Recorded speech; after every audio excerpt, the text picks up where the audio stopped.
Good morning. This is the cabin workout.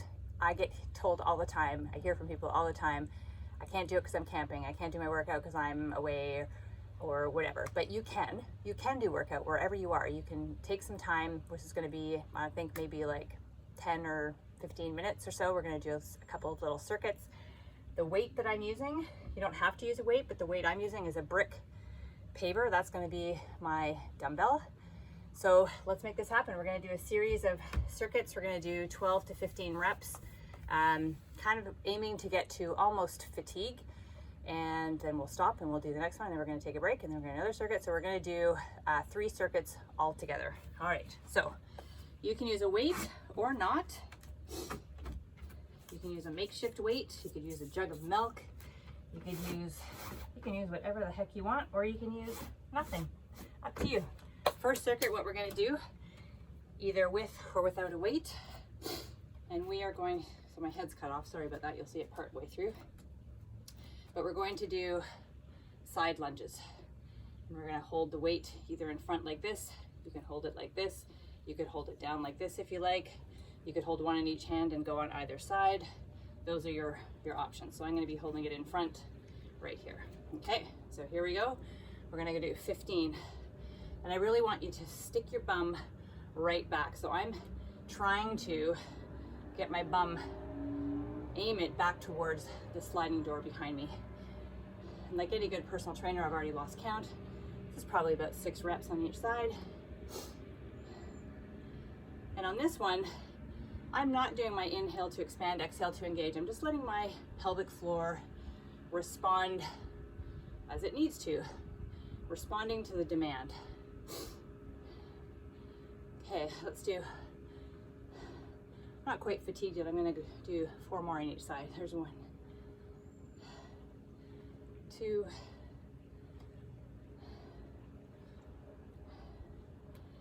and last one on each side. And next exercise, I'll turn sideways, we're gonna do a deadlift. So again, you can use a weight or no weight. You could have a weight in each hand. And the form is we're gonna come down with slightly bent knees, but you're gonna keep the curve in your low back. You're gonna imagine your sacrum and your sit bones floating up towards the sky. Come down as low as you can until you start to lose that curve. And then we're gonna come back up, okay? Make sure we're starting in neutral. You're not starting back here, back your pelvis up. Nice vertical legs. Your knees aren't locked, but they're straight. Okay, and here we go.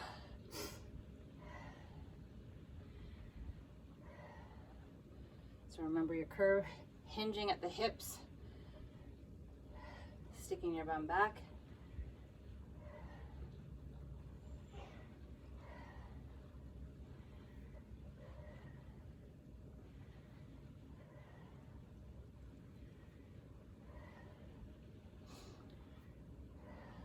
So this is 10. I'm gonna keep going here, at least 5 more.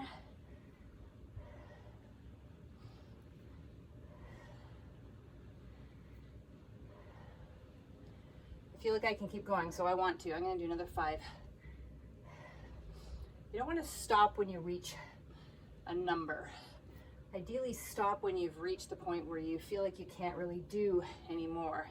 And that's when your body starts to adapt. If you just stop because you've reached a number but you could do more, then your body says, well, I know how to do that, I'm good. I don't need to adapt or improve or strengthen. Okay, we're gonna do that circuit one more time. We're just gonna take a little bit of a break. So during a break, just some gentle movement. I usually do some sidestepping, maybe walk around, grab a drink of water, whatever you need to do. I'll get out of the way and you can kind of sort of enjoy the view. The view that I'm looking at is reflected in the sliding glass door. And I feel incredibly thankful to have this amazing place to come and to enjoy and to work out, no matter where I am. I actually, just before this, went for a tiny little jog just to get a really good sweat on. I kind of felt like sweating today. I went for about, probably maybe like a 10-minute jog at the most, just for fun. And then I came back here. Okay, so now we're gonna do our side lunges again. I've got my weight up here. You can do whatever. Actually, maybe what I'll do, I'm gonna add a bicep curl this time. So as I bend to the side, I'm gonna curl up. That's what I'll do. Okay, here we go. Remember to stick the bum right back. If you want to, so if you're managing symptoms and you want to coordinate your breath with this, the inhale is usually going down and the exhale is up. Now, because I'm doing a combo move here, because I'm exerting a force while I'm going down, but I'm also exerting the force when I come back up just with my legs. So when would I add the core breath? So that's where sometimes when you're automated, it makes it easier to just allow your body to respond. But if you wanted to, what you could do is curl as you come back up, and then you can coordinate your inhale down, exhale back up.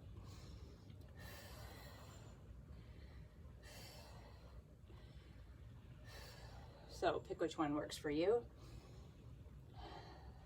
Sorry, now I'm getting all out of control here. So aiming to go for, again, getting closer to fatigue. I'm getting there. I'm gonna say another 5 reps on each side will be really good. There's 1.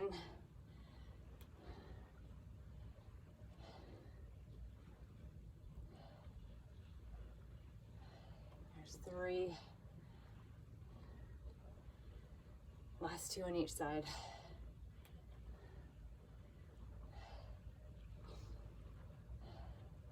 And we're done. Okay, take a quick little break and then we're gonna do our deadlifts. And then we'll be done with this circuit. Okay, standing in neutral to start, hinging at the hips, keeping the curve in the low back, and stand back up. If you really wanted to get fancy, you could also add a row here in between.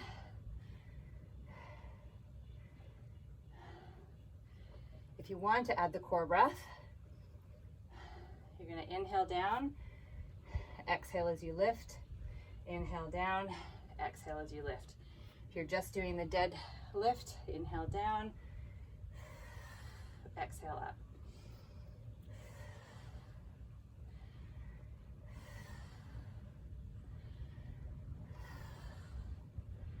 So you always have options. You can always add or take away depending on your energy level, depending on your symptoms, depending on being creative. Sometimes you just think, oh, what would happen if I did this? Give it a try. See what happens. See how your body responds. See what it feels like for you.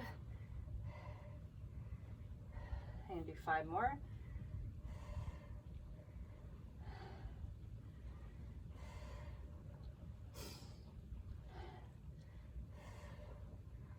If you've added in the row, squeezing the shoulder blades, keeping the elbows in tight towards the body. And I'll do 1 more. And first circuit is done. Grab a drink. Moving around a little, taking about a minute break here. Circuit 2, we're going to do some curtsy lunges and some lunge hops. So usually when you're adding in a bit more, when we do the lunge hops, we're also going to do some lunge to high knee hops in the 3rd circuit. When we add that stuff, getting a bit more explosive, it's kind of the level 2 or level 3. So level 2 where we're still maybe adding the core breath to it, or level 3 where we're just allowing the body to respond as it needs to. But you can also slow it down, and it could make it a level 1 as well, as we're starting to transition to. I view it more like a level 2 though. Okay, so we're gonna do curtsy lunge. I'm gonna grab my weight. Again, you can do it with or without a weight. I'm gonna have my weight out in front. Curtsy lunge, what you do is you step behind and to the side, and you come down, and then you come up, and then you go to the other side, and you repeat, okay? So that's the exercise. I'm gonna keep my arms here. You're gonna inhale down, exhale up if you wanna add the core breath, or you can just let your body respond as it needs to through the movement.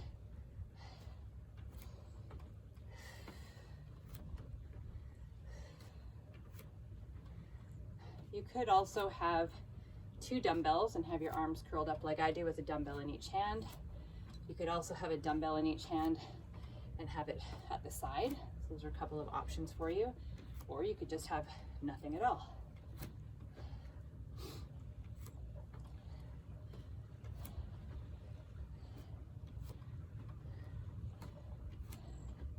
Starting to feel a little tired. I think I'm going to do 8 more on each side. Usually I actually, instead of doing numbers of reps, I actually use time, but because I was filming this on my phone, I couldn't also have the timer on there as well if I wanted to make it nice follow along. So usually I set a timer for a minute on and a minute off.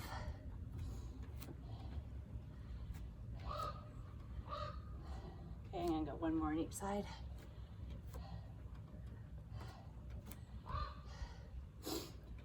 Okay, next one, we're gonna do lunge hops. So we're gonna get into a stationary lunge. We're gonna come down and we're gonna do slight jumps. If you want, you can have weight. You could have your weight up here, you could have weight to the side, you can have no weight. And if you wanna coordinate your breath, you're gonna inhale down and you're gonna exhale. But this is more quick, so it's actually training more the quick contract, relax activation of the pelvic floor rather than the slow draw up and relax. I'm just going to let my pelvic floor respond as it should, and I'm going to switch my legs partway through. Okay, so here we go. This one will really get you burning. You want to aim for your front knee to stay relatively over that ankle as opposed to going forward like this. Get a nice burn on the quads. Okay, I'm gonna do 10 more hops. And I'm gonna switch sides. Woo, it's burning.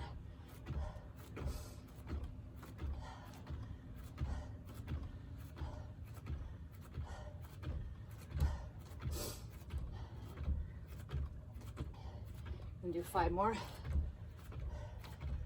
and take a break. Okay, first round of circuit 2 done. Oh yeah.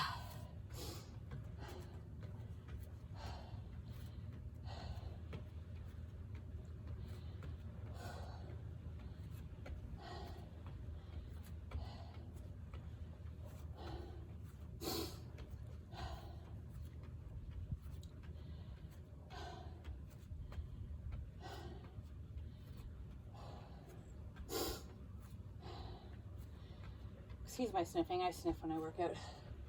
Whenever I sweat, I get a runny nose. Okay, we're gonna go back to our curtsy lunge.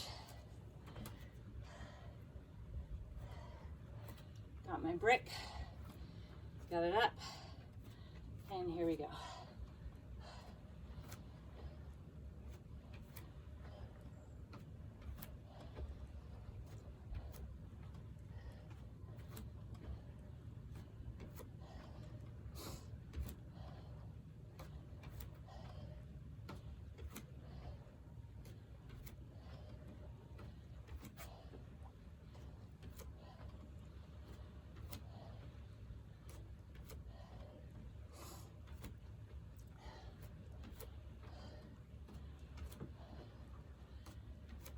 This is 10 on each side. I'm going to keep going.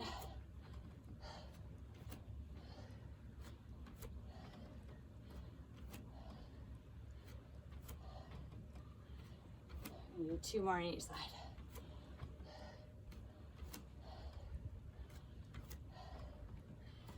And take a break.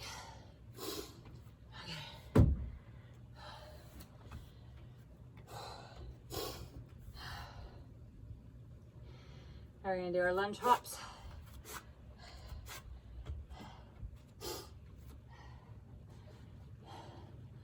And ready, go.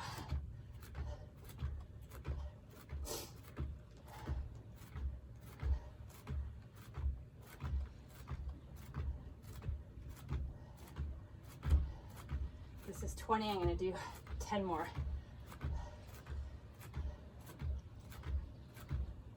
And switch.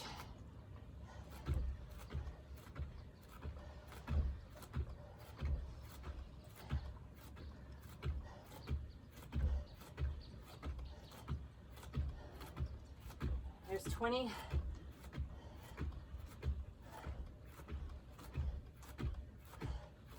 Oh yeah, that burns. Okay, taking a break. One more circuit, 2 rounds through.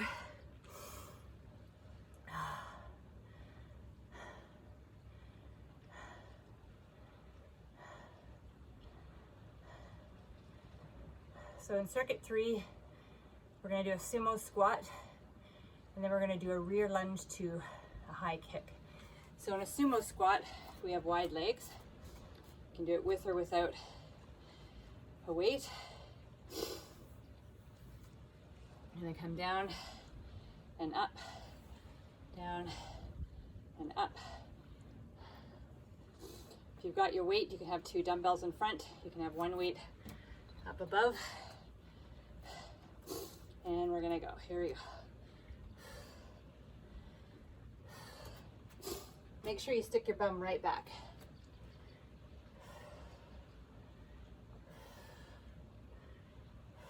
And when you come up, avoid the temptation to do this. You can get a little bit of a glute squeeze, but especially if you're somebody who's working on finding neutral pelvis, and if your habit is here, we don't wanna do more of this. So I like coming up to neutral.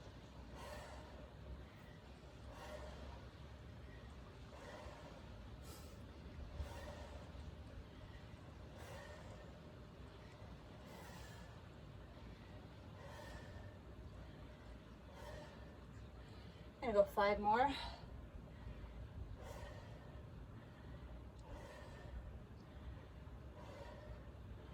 And last one.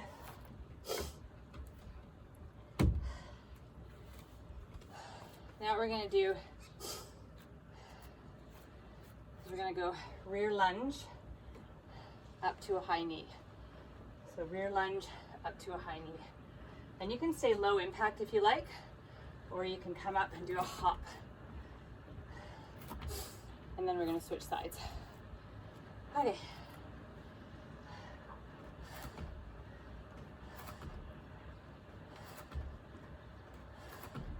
This burns after those lunge hops.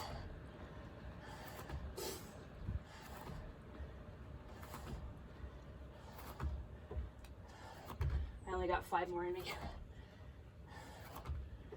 Whew. The birds are laughing at me. Okay, and switch. Oh my gosh, that burns.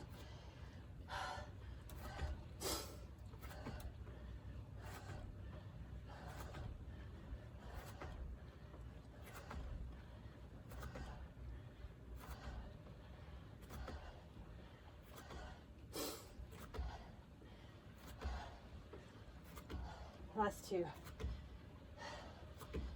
And take a break.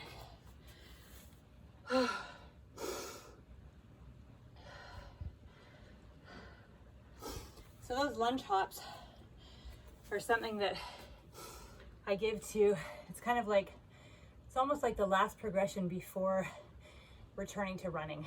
So I started out with, if somebody's getting back to, so postpartum people especially getting back to running, or post-op, or even people who want to learn to run, there's a series of things that we want to do beforehand. A lot of it is one leg work. So one leg balance. So usually I start with seated march on the ball, then we do one leg transfer standing up. Sometimes I do the hops off the ball, seated, and then coordinate with the breath and kind of lunge or leap yourself off a little bit. Then it's one leg squats, then we go into stationary lunge, then we go into lunge hops, and then we do the explosive move that we just did. And then if they've got good stability there, the not too much wobbliness, no knees turning inwards, then we're progressing on to running. But we want to make sure those things are strong first before we add in run. Okay, this is our last run through of circuit 3, and then we are done. So sumo squats first. I think I might add a bicep curl here. And this one I'm coordinating the curl on the way up so I can coordinate my breath. If I was adding the core breath here, so inhale down, or you can just allow your breathing to go as it needs to and allow your pelvic floor to respond as needed. Remembering to stick your bum right back.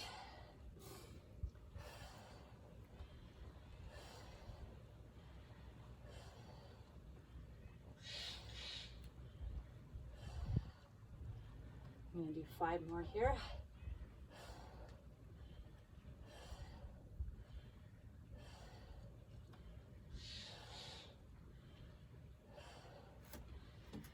Okay, last part of circuit 3, last part of the workout. We're doing the rear lunge hops.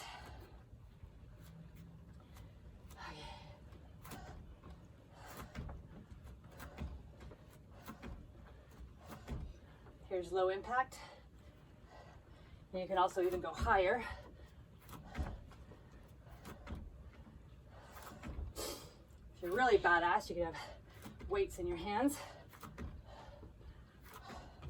But you really want to make sure, I don't know if I have the room here, when you're doing these, that your front leg is not wobbling inwards.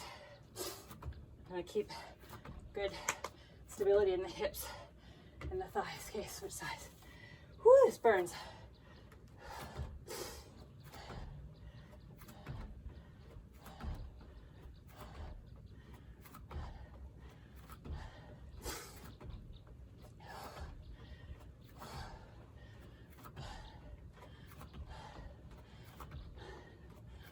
I'm gonna do 3 more.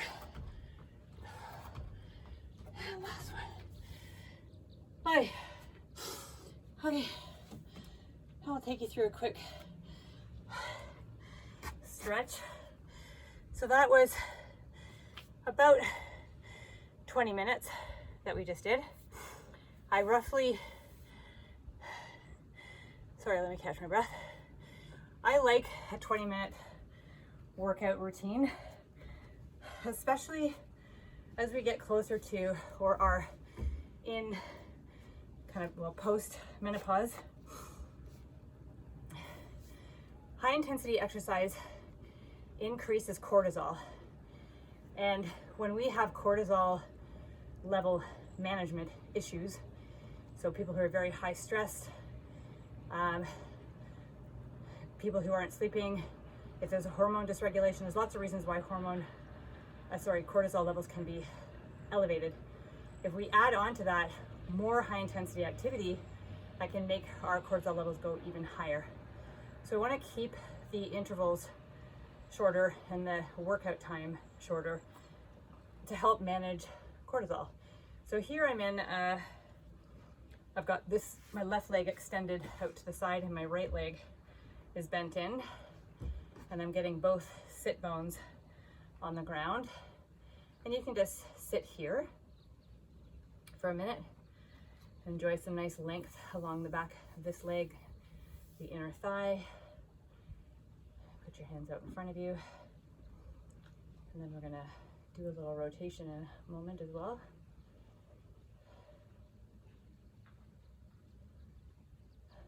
I'm gonna get you to walk your hands around you, and you can use the back of your opposite hand and push it into that knee so you can really get a nice lengthen and rotate around. Look over that back shoulder.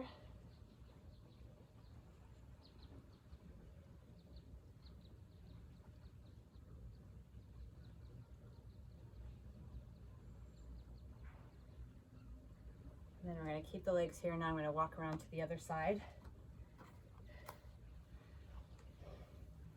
And try to turn to face the extended leg. And you can, like in yoga, you can round in the upper back and come down. But I want you to try to keep your sternum lifted so your upper back is tall, and hinge from the hip rather than just rounding the upper back.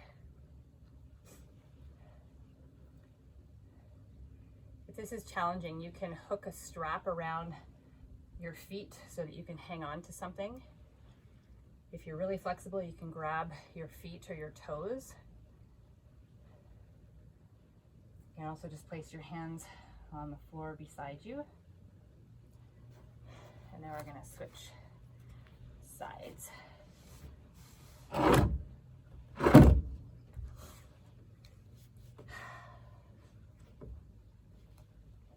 Nothing better than the recovery after an intense workout, when you're sweaty, your heart rate starts to come down, you feel kind of tingly and energized and accomplished and proud. I love that. Okay, now we're going to walk our hands around and use the back of this hand against the knee to leverage so I can turn and look over that shoulder.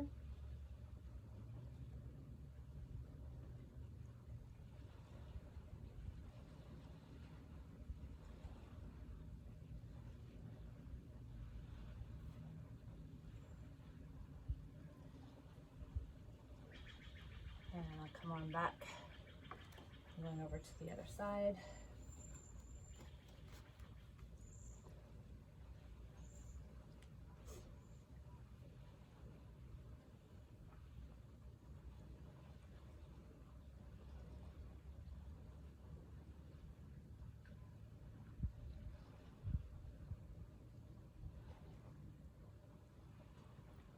You could have shortened this workout as well. It could be a 10-minute workout. Take 2 circuits, or take one of those circuits and do 3 repetitions of it. Better than nothing. A little bit is better than nothing. I used to be a big, if it wasn't an hour, it wasn't a workout. And I have drastically changed my thinking on that. And oftentimes I will do 10, 15, aiming for 20, but if I can't get a 20, at least do 10 minutes, if that's all that I have. So now I want to get the quads. So I'm going to come down onto one side. You can lay all the way down if you want to. With the top leg, I'm going to grab that knee and bring that heel in towards the bum. It doesn't have to touch the bum. And almost imagining lengthening that leg back as well. So we're aiming to get the front of the hip and even into the abdomen a little bit as well. Bottom knee stays bent, kind of acting as your stable base of support. Got some nice thigh burn today, so we want to get a nice stretch and release there as well. And I'll switch over to the other side.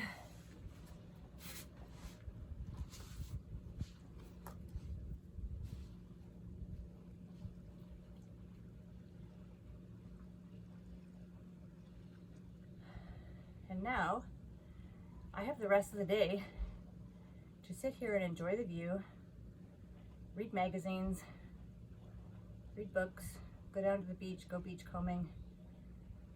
And I don't have hanging over me, I gotta work out, I gotta do my workout. I haven't done any exercise today. There's a saying called eat the frog. And eat the frog is, nobody really wants to eat a frog, but we know we have to eat the frog. And the sooner that we eat the frog, it'll be done and we'll be able to focus on all the other things. But until we do, eating the frog is staying in our mind, and it's preventing us from totally enjoying all the other things that we want to do in the day. So as soon as we eat the frog, then everything else after that becomes much more enjoyable. So I'm now just sitting on my heels, and I'm going to take my hands behind me and I'm going to clasp my hands. And then I'm going to roll my shoulders back and really extend the chest forward. I have to look into the origins of Eat the Frog.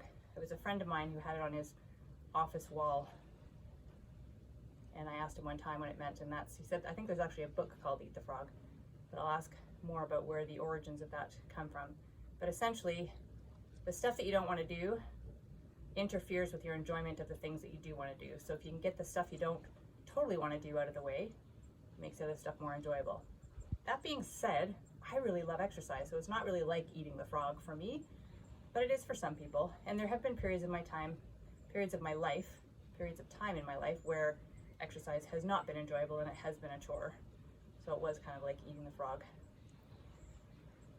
Take the arm, hand down, still sitting on my heels, and I'm gonna lift one arm over. And really imagine that this, my left, I don't even imagine, I'm trying to make it actually roll it off the heels almost, so I can get more length along the side of my body.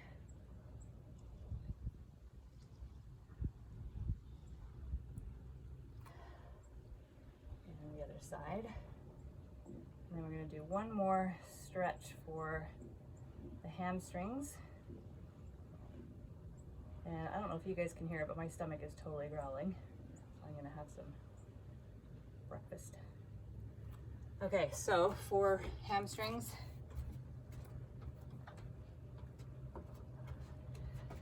we're going to do the standing hamstring release. So standing in front here with nice vertical legs. You want to hinge at the hip, send your bum back, and then you're going to put your hands on top of the chair. And so I can keep the gentle curve in my low back here. If I was to come down lower, right about here, I start to lose the curve. And I think my knees would also start to bend here. So if that happens to you up here, it just means that you need a bit more of a prop here. So bring the chair up to where you need it to be until you can rest and hang out here.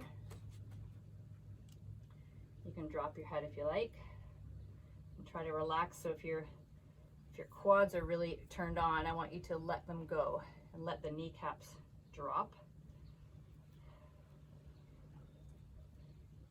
And you can also kind of let your thighs will come on a little bit when you do this, but you can extend your bum back even more and kind of reach a bit further forward.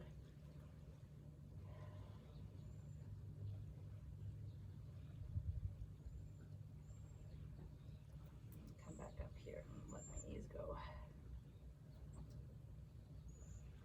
So you can either keep your neck in neutral or you can let your head hang. And you should feel a nice lengthening along the whole back side. And we're done. Thanks for working out with me at the cabin. We'll see you next time.